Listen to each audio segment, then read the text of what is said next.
Bismillahirrahmanirrahim. Assalamualaikum warahmatullahi wabarakatuh. Alhamdulillah wassalatu wassalamu ala Rasulillah wa ala alihi wa sahbihi wa mawalah wa la hawla wa la quwata illa billahi wa ba'd.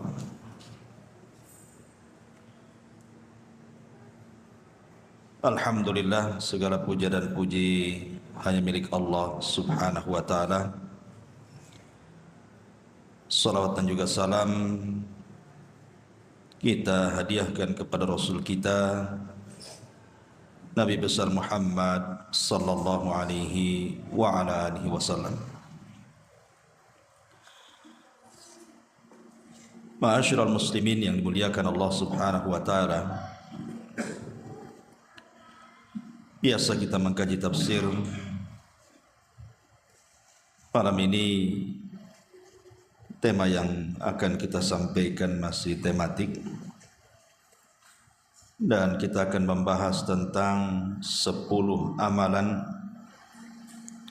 yang bermanfaat untuk orang yang sudah meninggal.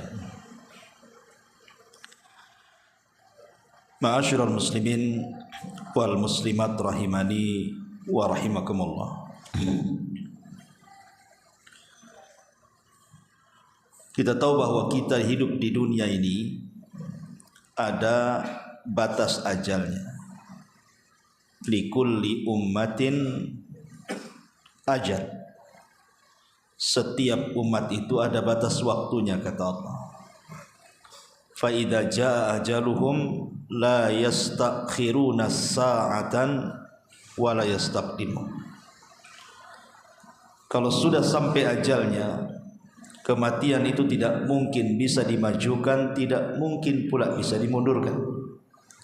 Artinya pas waktunya. Tetapi yang namanya kematian itu sebuah rahasia yang Allah rahasiakan. Tidak ada satupun manusia yang tahu kapan kematiannya kecuali para nabi.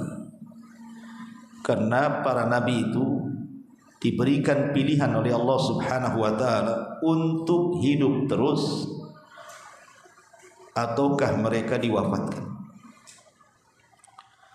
Tapi selain para nabi, tidak ada manusia yang dihabarkan kematiannya, dan tidak ada tanda-tanda yang jelas soal orang itu kapan matinya. Kalau ada orang mengatakan bahwa orang yang sakit parah itu dekat dengan kematian, tidak juga. Banyak orang yang sudah puluhan tahun terbaring stroke, kemudian tiba-tiba yang mati bukan yang stroke, yang jaganya yang mati itu kecapean. Yang stroke-nya udah karuan capek gitu. Yang jaganya pula mati duluan. Mungkin yang stroke-nya masih muda, yang jaganya udah nenek-nenek. Apalagi kalau kita melihat sensus hari ini, kematian di zaman sekarang jadi tidak mengenal usia. Kematian di zaman sekarang ini tidak mengenal usia. Kalau dulu, zaman dulu umumnya ya, walaupun tua itu bukan tanda mati, tapi umumnya orang tua itu sudah dekat dengan kematian. Karena umat Muhammad sallallahu alaihi wasallam ini terbatasi usianya. Dekat-dekat usia nabinya. Antara 60 sampai 70 tahun saja. Kalaupun lewat ya sedikit. Tetapi bukan berarti kemudian yang muda-muda pun tidak cepat mati. Buktinya sekarang yang muda lebih banyak mati kan. Karena yang trek-trekan di jalan itu tidak ada kakek-kakek. Kalau ada kakek-kakek trek-trekan itu viral biasanya. Langsung tuh dipanggil ke stasiun televisi. Mungkin dia kepala gengnya. Tapi lihat yang mati itu rata-rata anak-anak kecil kan, anak tanggung. Imma ditabrak atau nabrak. Dari sini kita tahu bahwa tidak ada yang tahu kematian kita itu. Artinya kematian itu rahasia. Kenapa Allah rahasiakan? Maka hikmah dirahasiakan kematian itu supaya kita persiapan. Tetapi banyak orang-orang yang tidak persiapan, sehingga mereka menyesal saat kematiannya. Dan mereka pun mengatakan dalam kuburnya, ya laitani, ataupun laula akhartani ila ajalin qarib la asaddaqa wa aku minas salihin. Duhai kiranya aku bisa dikembalikan sesaat saja ke bumi, pasti aku akan bersedekah dan aku akan bergabung dengan orang-orang saleh. Tapi apa gunanya? Tidak ada gunanya. Karena orang yang sudah mati itu terputus amalannya. Dia tidak bisa sholat dalam kubur, dia tidak bisa sedekah dalam kubur, dia tidak bisa baca Quran dalam kubur. Tidak ada amalan dalam kubur itu, yang ada pertanggungjawaban. Sehingga orang-orang yang masih hiduplah yang bisa menolong mereka. Dengan cara apa? Menghantarkan pahala-pahala amalan untuk orang-orang yang sudah meninggal. Kemarin ada yang telepon saya, anak muda dari Aceh, itu dari mana? Dia telepon saya. Pas nelpon kok nangis dia, nangis gitu ya. Saya bilang, ada apa kok nangis? Dia bilang ibunya meninggal. Kemudian dia bercerita dulunya dia itu anak yang durhaka kononnya, tidak pernah berbakti dengan orang tuanya, sudah tidak pernah sholat, terkena pergaulan bebas, durhaka pula sama orang tuanya. Jadi setelah orang tuanya meninggal dalam beberapa bulan begitu, Allah Subhanahu wa taala berikan hidayah, dia hijrah. Mulai dia sholat, ngaji, tahu pula bagaimana hukum birrul walidain. Disitulah dia terasa. Baru dia sadar ketika orang tuanya masih hidup dia durhakai, ketika sudah meninggal mau berbuat baik. Itulah kadang-kadang kita seperti itu. Tetapi apakah kemudian anak yang seperti ini tidak bisa berbuat baik kepada orang yang sudah meninggal dari orang tuanya? Agama tidak menyempitkan masalah. Di sana ada amalan-amalan yang kalau seandainya di masa hidup orang tua itu kita tidak bisa berbuat baik, maka saat kematiannya ada amalan-amalan yang bisa kita berbuat baik kepada mereka. Tetapi jangan nunggu orang tua mati, karena amalan kita kepada orang tua yang hidup jauh lebih besar pahalanya, lebih manfaat lagi kepada orang tua dibandingkan sesudah kematiannya. Ma'asyiral muslimin yang dimuliakan Allah Azza wa Jalla, tidak banyak mukaddimah. Yang pertama, amalan yang bermanfaat untuk orang mati adalah ad-du'a wal istighfar. Berdoa dan mintakan ampun akan dosa-dosa orang-orang yang sudah meninggalkan kita. Dan itu disyaratkan di dalam Al-Qur'anul Karim, di mana Allah Subhanahu wa taala mengatakan walladzina ja'u min ba'dihim yaquluna rabbana ighfir lana wa li ikhwanina alladzina sabaquna bil iman wa la taj'al fi qulubina ghillan lil ladzina amanu rabbana innaka raufur rahim. Dan orang-orang yang datang setelah mereka berkata, ya Rabb kami, ampunilah dosa-dosa kami dan dosa saudara-saudara kami yang telah mendahului kami dari keimanan. Kalimat ini menunjukkan apa? Ada anjuran kita mendoakan saudara-saudara kita yang sudah dahulu meninggalkan kita. Makanya kalau antum ziarah kubur, antum ziarah kubur nggak yakin antum. Antum kalau ke kuburan tuh kalau ada orang mati aja. Kalau sengaja ziarah kubur itu nggak yakin buka-buka antum. Nabi SAW itu ziarah kubur malam-malam, ikhwan.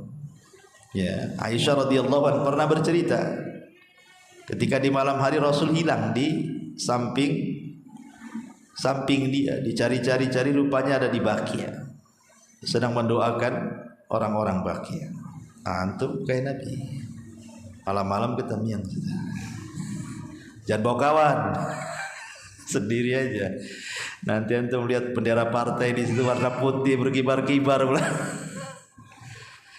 Ma'asyiral muslimin yang dimuliakan Allah Azza wa Jalla. Jadi ziarah kubur itu manfaatnya dua. Ziarah kubur itu manfaatnya dua. Manfaat yang pertama kembali kepada kita yang berziarah. Dan manfaat yang kedua kembali kepada orang yang ada di kubur itu.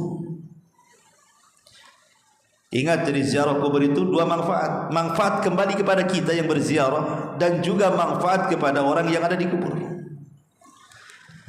Adapun manfaat untuk kita, sebagaimana Nabi SAW mengatakan, kuntu nahaitukum an ziyaratil kubur fazuruha fa innaha tudzakirukumul akhirah. Dulu kata Rasul, kularang kalian ziarah kubur, tapi sekarang ziarahlah kalian. Dengan itu kalian akan diingatkan dengan akhirat. Dari sini kita tahu faedah ziarah kubur apa? Untuk mengingat akhirat. Dengan kata lain melembutkan hati. Antum yang keras-keras hati ziarah kubur. Kemudian yang kedua manfaat untuk orang mati. Karena di antara yang disyariatkan, yang jelas-jelas disyariatkan ya, ziarah kubur itu dua. Pertama mengucapkan salam, assalamualaikum ya ahlal kubur. Kemudian yang kedua doa. Salam sendiri sebenarnya terkandung doa juga, karena ketika kita mengatakan assalamualaikum ya ahlal kubur, seolah-olah kita katakan semoga Allah menyelamatkan kalian dari hal-hal yang menakutkan untuk kalian, atau hal-hal yang membuat kalian terkena masalah dalam kuburan. Kemudian yang kedua doa. Doa yang kita panjatkan kepada seluruh penghuni kubur yang sudah mendahului kita dengan keimanan mereka meninggal. Doa secara umum ataupun doa secara khusus. Umpamanya kita menziarahi orang tua kita, kita doa khusus kepada orang tua, dan doa umum kepada orang yang ada di kubur itu, selama itu kuburan orang Islam. Jadi ini yang pertama. Lalu apa doanya? Doanya satu, mintakan kepada Allah ampunan. Minta kepada Allah supaya orang yang ada di kubur itu diampuni dosa-dosanya.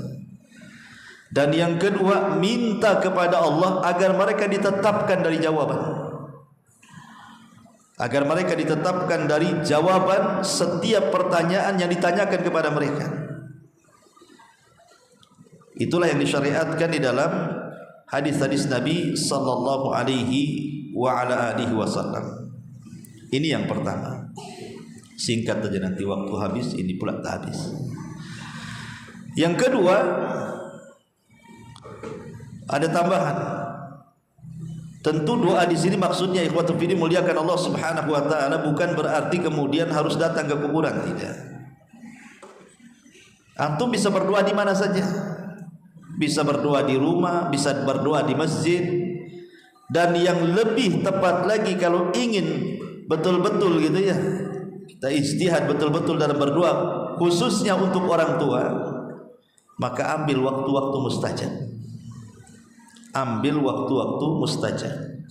Seperti kalau bulan Ramadan di malam Lailatul Qadar, kemudian juga di sepertiga malam akhir, kemudian di sholat dalam sujud ketika sholat gitu ya, kemudian juga di antara dua azan, antara azan dan qomat, atau ketika hujan, atau ketika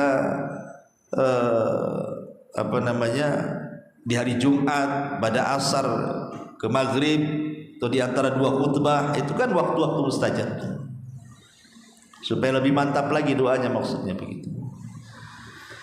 Masyarul muslimin yang muliakan Allah Azza wa Jalla. Yang kedua, as-sadaqah. Ini amalan yang istimewa setelah doa. Ingat, doa dan sedekah tidak ada khilaf ulama. Tidak ada khilaf ulama. Semua ulama sepakat. Kalau antum berdoa kepada orang yang mati atau bersedekah untuk orang yang mati, sepakat ulama tidak ada khilaf. Itulah amalan paling afdal untuk orang mati. Karena ulama membagi, ada namanya amal yang sifatnya maliyah, ada amal yang sifatnya badaniyah. Ada amal itu yang dilakukan dengan harta seperti sedekah. Ada amal itu yang dilakukan dengan badan seperti sholat, puasa, haji, baca Quran, itu amalan badan ya. Amalan harta tidak ada khilaf ulama. Kalau kita kemudian menggunakan harta kita disedekahkan untuk pembangunan masjid, untuk pembangunan rumah-rumah tahfidz Al-Quran, pondok-pondok pesantren, anak-anak yatim, fuqara wal masakin, maka tidak ada khilaf ulama, ini sedekah yang seperti ini dipastikan sampai kepada si mayat, karena ini ibadah harta masalahnya. Yang jadi khilaf para ulama itu selain kedua ini, selain ibadah harta, maksudnya selain doa dan sedekah, itu menjadi perselisihan ulama, apakah sampai atau tidak sampai, gitu maksudnya. Walaupun jumhurul ulama, mayoritas para ulama mengatakan sampai, tapi ada sebagian ulama mengatakan tidak sampai. Berarti kalau kita ingin menghadiahkan pahala kepada kedua orang tua kita yang sudah meninggal, yang pasti-pasti saja adalah doa dan sedekah. Itu sudah pasti. Ma'asyiral muslimin yang dimuliakan Allah Subhanahu wa taala. Adapun dalil sedekah ini riwayat Ahmad dan Muslim dari hadis Abi Hurairah radhiyallahu anhu. Anna rajulan qala lin Nabi sallallahu alaihi wasallam, "Inna abi mata wa taraka malan wa lam yusib." Wahai Abu Hurairah mengatakan, seorang laki-laki berkata kepada Nabi sallallahu alaihi wasallam, "Ya Rasul, bapakku meninggal dan meninggalkan harta, dan dia tidak berwasiat." Dia tidak berwasiat. Seandainya aku sedekahkan harta ini, apakah sampai kepada bapakku yang meninggal? Kata Nabi SAW, "Na'am, ya, sampai."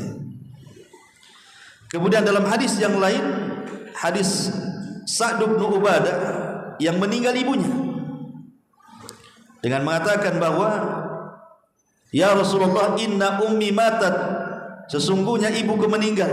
Afa atasaddaqu anha? Afa atasaddaqu anha? Apakah aku perlu sedekah untuk ibuku yang sudah meninggal itu?" Maka Nabi SAW mengatakan, "Na'am, ya." Tegas Nabi SAW mengatakan, "Ya." Dari sini sedekah ini adalah amalan yang paling afdal setelah doa kalau ingin menghantarkan pahala kepada orang yang sudah meninggal. Ini yang nomor 2. Yang nomor 3 dan seterusnya sampai nomor 10, ini yang jadikan perselisihan ulama, sampai atau tidak sampai. Walaupun sekali lagi jumhur mayoritas para ulama mengatakan sampai. Kemudian yang nomor 3 adalah as-saum, puasa. Berdasarkan riwayat Bukhari Muslim dari Ibnu Abbas radhiyallahu anhuma, ja'a rajulun ila Nabi sallallahu alaihi wasallam. Seorang laki-laki datang kepada Nabi sallallahu alaihi wasallam mengatakan, "Ya Rasulullah, inna ummi matat, ibuku meninggal wahai Rasul. Wa 'alaiha saumu syahrin." Dia punya hutang puasa Ramadan. Afa aqdihi anha? Apakah saya perlu mengqadha puasanya? Perlu enggak saya qadha puasanya? Maksudnya apakah sampai kalau saya qadha puasa ibuku tuh yang meninggal tuh? Maka kata Nabi SAW, "Lau kana ala ummuka dainun akunta qadhihi anha?" Sekarang saya tanya, kata Rasul, seandainya orang tua punya hutang di dunia ini, apakah akan bayar hutang itu? Dia mengatakan, "Ya." Fadainullah ahaqqu an yuqda. Tentu hutang kepada Allah lebih berhak dibayar. Kalau hutang kepada manusia saja, ibumu punya hutang kau bayar, Kalau dia punya hutang kepada Allah puasa Ramadan berarti lebih dibayar lagi, gitu maksudnya. Ma'asyiral muslimin yang dimuliakan Allah Azza wa Jalla. Tetapi ada beberapa keterangan para ulama ketika para ulama membahas tentang hadis Nabi sallallahu alaihi wasallam, di mana Nabi SAW mengatakan, man mata wa alaihi siyam sama anhu waliyuh. Barang siapa yang mati dan dia punya hutang puasa, maka wali yang mempuasakannya, ahli waris yang mempuasakannya. Apakah yang dimaksud orang yang mati kemudian berpuasa ini? Maksudnya puasa nazar. Karena ada sebagian ulama mengatakan yang dimaksud puasa nazar, Ramadan tidak masuk. Tetapi ulama yang lain mengatakan tidak, hadis ini umum. Berarti puasa apapun, apakah puasa Ramadan, apakah puasa kafarah, apakah puasa nazar, berarti masuk dalam hadis Nabi sallallahu alaihi wasallam, man mata wa alaihi siyam sama anhu waliyuh, kecuali puasa sunnah. Kalau puasa sunnah ya tidak perlu diqadha. Pamannya ibunya tidak pernah Senin Kemis, antum buatkan Senin Kemis. Nah, berapa tahun kan puasa sunnah? Ini kan puasa wajib maksudnya. Bukan bicara puasa sunnah tidak ada ya. Dan itu yang rajih wallahu a'lam. Cuman para ulama mengatakan dilihat kalau seandainya orang tuanya sebelum meninggal itu memang orang tuanya sudah sakit parah dan tidak diharapkan kesembuhannya, atau ketika dia meninggal dia dalam kondisi safar, kemudian sakit parah, kemudian meninggal, ataupun dia sudah tua, kan sudah tua banget gitu ya, kemudian sakit, kemudian meninggal. Maka yang seperti ini kalau seandainya dia tidak puasa Ramadan, bukan diganti dengan puasa, tapi diganti dengan fidyah. Ingat ya, diganti dengan fidyah. Karena di masa dia hidup saja dia tidak sanggup puasa. Di masa hidup dia nggak sanggup puasa. Orang yang kata dokter divonis kamu sakit dan tidak mungkin sembuh, maka orang begini tidak perlu puasa, jelas tidak akan sanggup bayar fidyah. Atau sudah tua renta sekali, dia tidak sanggup, tidak punya kesanggupan untuk berpuasa, kemudian sakit meninggal, maka orang yang sudah tua renta tidak sanggup puasa bayar fidyah. Artinya ketika di dunia dia mengharuskan bayar fidyah dan tidak mengharuskan puasa, maka ketika meninggal juga sama. Berarti walinya cukup bayarkan fidyah saja. Tapi kalau meninggalnya bukan karena dua perkara tadi, memang ketika meninggal dia sanggup puasa, tiba-tiba kemudian sakit, ya kan, meninggal kan itu ya. Maka orang ini walinya harus mempuasakan. Dan kalau punya anak pamannya 30 anak, banyak kali Ustaz, mungkin istrinya 4 kan itu. Ya tinggal dibagi aja satu-satu kan, selesai 30 hari itu. Bagi 30 kan, 30 anak. Kamu sehari kan, selesai. Itu enaknya kalau banyak anak tuh. Kalau satu anak ya stres itu, sebulan lah anaknya. Dia harus puasa untuk bapaknya kan itu. Ma'asyiral muslimin yang dimuliakan Allah Azza wa Jalla. Taib ini bicara soal puasa. Kemudian yang nomor 4. Yang nomor 4 haji. Al-Imam Al-Bukhari meriwayatkan sebuah hadis dari Ibnu Abbas radhiyallahu anhuma. Anna imra'atan min Juhainata ja'at ila Nabi sallallahu alaihi wasallam faqalat inna ummi nadarat an tahujja falam tahujj hatta matat afa hujju anha. Ada seorang wanita dari kabilah Juhainah datang kepada Rasul dan mengatakan, Rasul, ibuku dulu nazar haji, belum sampai haji meninggal pula dia. Apakah saya boleh menghajikan ibuku? Boleh nggak saya menghajikan ibuku? Maka Nabi SAW mengatakan, hujji anha, hajilah kamu. Kemudian dia mengatakan, ara'aita law kana ala ummika dainun akunta qadaitihi. Bagaimana sekiranya anggaplah orang tua masih hidup kemudian punya utang uang, kau bayar enggak? Ya dibayar wahai Rasul. Begitu juga ketika dia punya hutang kepada Allah, maka Allah ahaqqu bil qadha, lebih berhak untuk dibayar. Haji kamu. Ma'asyiral muslimin yang muliakan Allah Subhanahu wa taala, permasalahan haji ini juga perlu diketahui ya. Ada dua permasalahan yang perlu antum tahu. Yang pertama, kalau seandainya orang yang meninggal, orang tua yang meninggal ini, kita punya orang tua meninggal kemudian bernadar haji.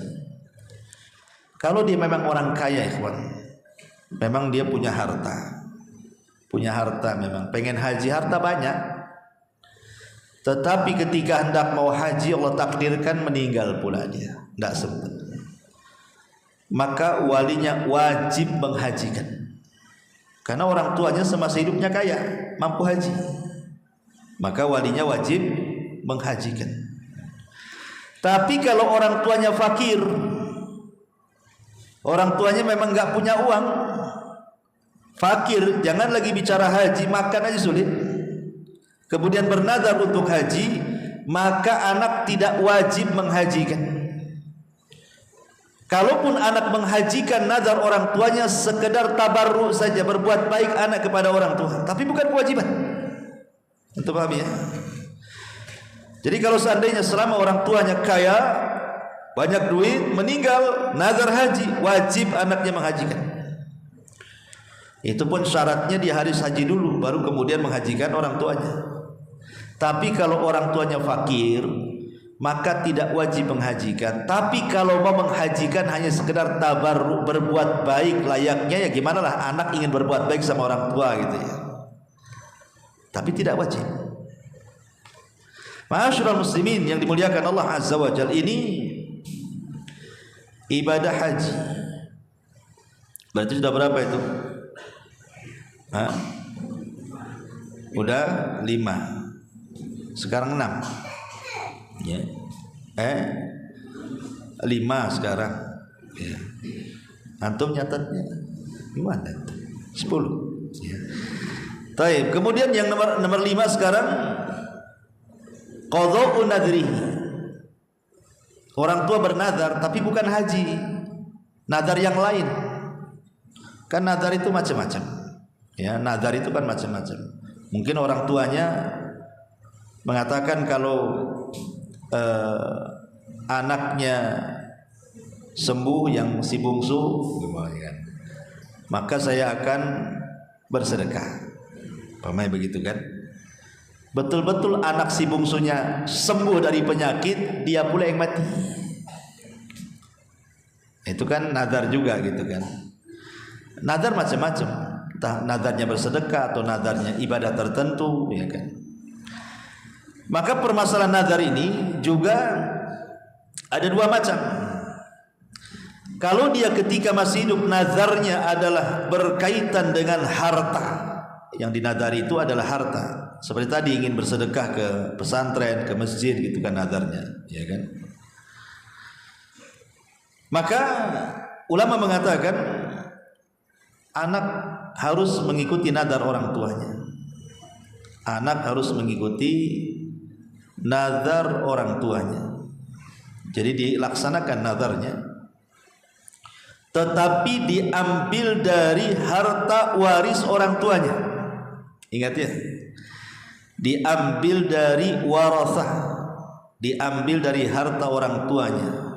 Kalau dia ingkana taraka malan, kalau dia meninggalkan harta, karena ini bagian daripada hutang masalahnya kan.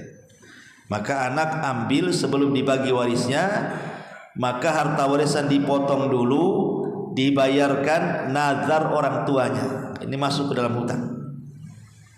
Sisanya baru dibagi-bagi ahli waris. Ma'asyiral muslimin yang dimuliakan Allah Subhanahu wa taala. Bagaimana kalau tidak membawa warisan? Orang tuanya tak bawa warisan, tapi dia bernazar seperti itu. Maka ini pun tidak ada kewajiban anak untuk melaksanakan nazarnya. Tetapi kalau melaksanakan nazarnya sama seperti kasusnya haji, hanya tabarruk saja, berbuat baik anak kepada orang tua saja. Ma'asyiral muslimin yang dimuliakan Allah Subhanahu wa taala. Kemudian yang kedua, kalau nazarnya adalah bukan berupa harta tetapi dalam bentuk ibadah mahdhah. Ibadah mahdhah itu seperti puasa, haji, itu namanya ibadah mahdhah, ya. Ma'asyiral muslimin yang dimuliakan Allah Subhanahu wa taala, maka ulama mengatakan amma idza kana hadzal nadhru ibadatan an saumin aw hajjin aw ibadati mahdhatin fa innahu yutlabu min walihi an yaqdiya anhu atau an yuqda anhu. Kalau memang sifatnya ibadahnya bukan ibadah harta tapi ibadah badan, maka ulama mengatakan maka walinya harus melaksanakan nazar orang tua, ya. Makanya Imam Bukhari membuat bab namanya man mata wa alaihi nadhrun, barang siapa yang meninggal dan dia punya nazar.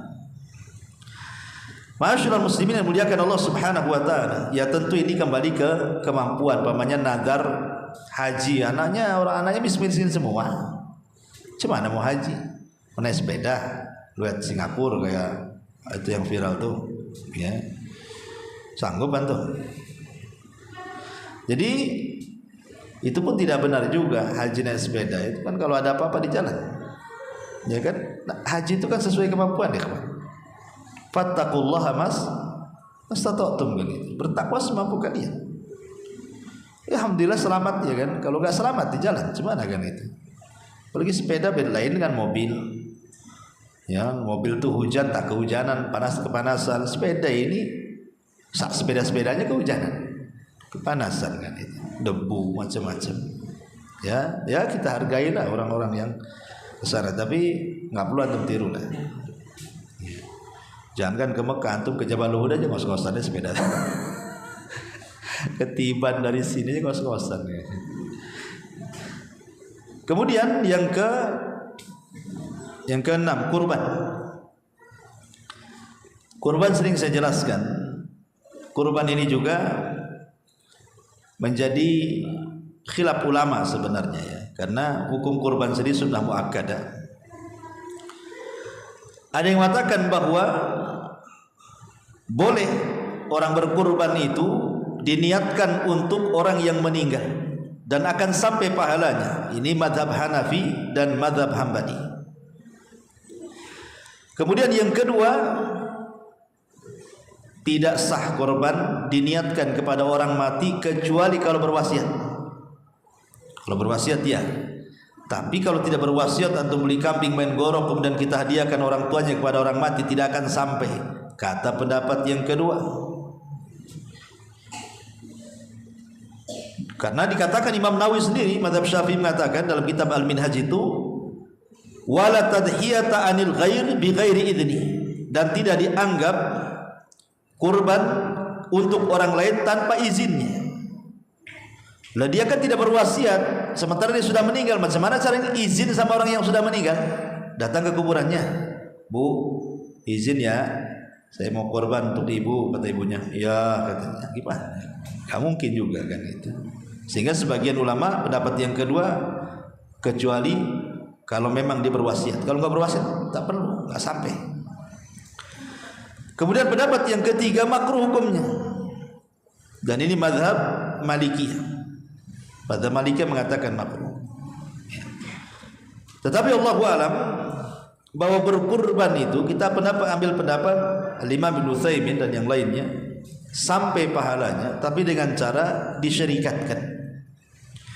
Jadi kurban ini niatkan ini untuk kurban saya, kurban keluarga saya, plus orang tua saya yang sudah meninggal. Nah, itulah baru sampai. Maksudnya biar keluar daripada khilaf ulama. Tapi kita tidak mengingkari ada ulama yang membolehkan mengkhususkan kurban untuk orang mati. Ini masalah masalah fikih kan itu. Wallahu a'lam. Kemudian yang nomor 8. Nomor 7. Biar cepat. Kemudian nomor 7, hutang. Hutang uang maksudnya. Ma'asyiral muslimin yang dimuliakan Allah Azza wa Jalla, Abu Hurairah radhiyallahu anhu meriwayatkan sebuah hadis, nafsul mu'min mu'allaqatun bidainihi hatta yuqda anhu. Jiwa seorang mukmin itu tergadaikan dengan hutangnya sampai dilunasi. Masyaallah muslimin yang muliakan Allah azza wa jalla, membayarkan hutang bagi ahli waris itu hal yang sangat dianjurkan. Jadi kalau orang tua kita punya hutang semasa hidupnya, maka ahli waris harus membayarnya. Tapi sekali lagi, di sini orang tua ada dua. Ada orang tua semasa hidupnya dia kaya, sehingga ketika dia meninggal, dia meninggalkan harta banyak. Maka sebelum harta itu menjadi harta waris, sisihkan untuk hutang, bayar kepada hutang orang tuanya. Ini yang pertama. Tapi kalau orang tuanya kere, miskin, meninggal, tiba-tiba kemudian punya hutang banyak, apa yang mau dibayar, warisannya pun tak ada. Terpaksalah akhirnya dari harta anak-anaknya sendiri yang dicari sendiri, itulah yang dibayarkan kan? Kan begitu kan? Tetapi ini tidak wajib. Kalau tidak punya waris tidak wajib. Tapi kalau anak ingin membayarkan hutang orang tuanya dari kekayaannya yang ia cari sendiri, maka itu sifatnya kembali kepada tabarruk. Nah, seperti yang tadi saya jelaskan di awal, sifatnya berbuat baik anak kepada orang tua. Karena ada hadis ini mengatakan, kasihan orang tua saya, gara-gara hutang akhirnya dia hutangnya sampai kuburan kan. Berarti kita kasihan sebagai anak, ingin birrul walidain, maka dibayarkan dengan harta kita untuk hutang orang tuanya. Tapi tidak wajib. Yang wajib itu diambil dari harta waris. Paham sampai di sini? Nah, taib, ya. Ini yang nomor 7. Kemudian yang nomor 8. Ma'asyiral muslimin yang muliakan Allah Subhanahu wa taala. Yang nomor 8 adalah hadis Nabi sallallahu alaihi wasallam, mimma yalhaqul mu'min min amalihi wa hasanatihi ba'da mautihi ilman allamahu wa nasharahu aw waladan salihan tarakahu aw mushafan warathahu aw masjidan banahu aw baitan banahu libni sabil aw nahran ajrahu aw sadaqatan akhrajaha min malihi fi sihhatihi wa hayatihi talhaquhu min ba'di mautihi,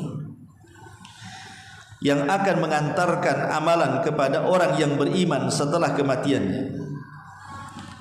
Pertama, ilmu yang disebar semasa hidupnya. Ilmu yang disebar semasa hidupnya.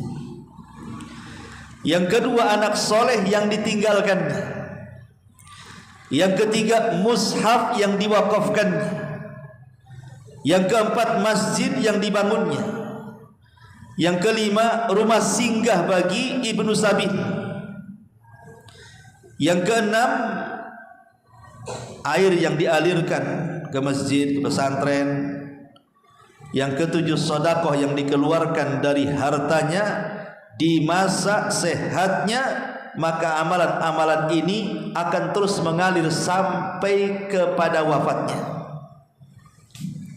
Lihat, enak ya. Makanya seorang mukmin al-kayyisu, orang mukmin cerdas itu adalah orang yang memilih amalan-amalan yang kalau dia mati, amalan-amalan itu ngalir terus. Kalau dia mati itu amalan-amalan itu ngalir terus. Harus cerdas. Ma'asyiral muslimin dan muliakan Allah azza wa jalla. Ini yang nomor 8. Nomor 9-nya hadis dari Abu Hurairah yang ma'ruf, kita sering dengar.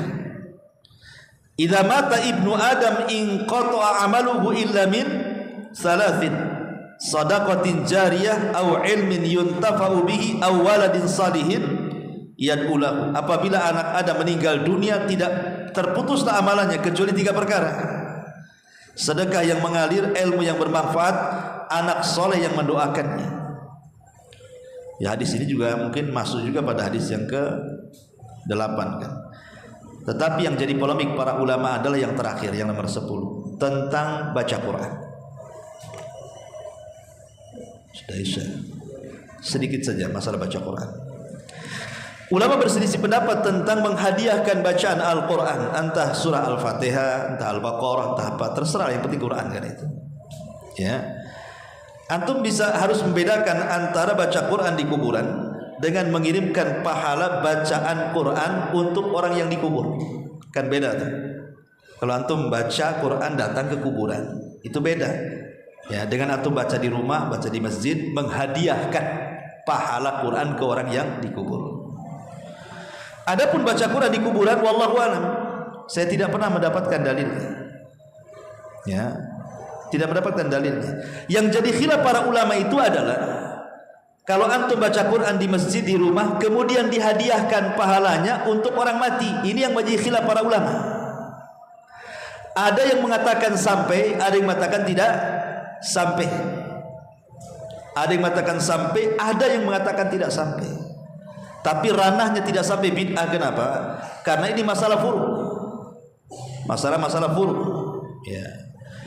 Tetapi maksudnya begini ikhwan, yang dibolehkan para ulama itu adalah tawassul dengan amal soleh. Tawassul dengan amal soleh begini, umpamanya saya baca surah Al-Fatihah atau Al-Baqarah atau Al-Imran. Antum baca dulu Qur'annya. Sudah selesai, kemudian saya katakan, ya Allah, jika dalam membaca tadi aku dapat pahala dari bacaan itu, maka aku kirimlah pahala itu untuk orang tua saya. Berarti yang dikirim itu bukan bacaannya, tapi pahala bacaannya. Itu yang disebut dengan tawasul bi amalin saleh, tawasul dengan amal saleh. Ya, begitu maksudnya. Ya, bukan saya kirimkan surat ini ke yang sudah meninggal, bukan begitu. Tetapi selepas baca Quran kemudian kita katakan seperti itu. Lah ini yang kemudian menjadi khilaf ulama, apakah sampai atau tidak sampai, kan begitu. Ada yang mengatakan sampai, ada yang mengatakan tidak sampai. Tapi kalau tawasul dengan amal soleh seperti itu, maka tidak ada masalah.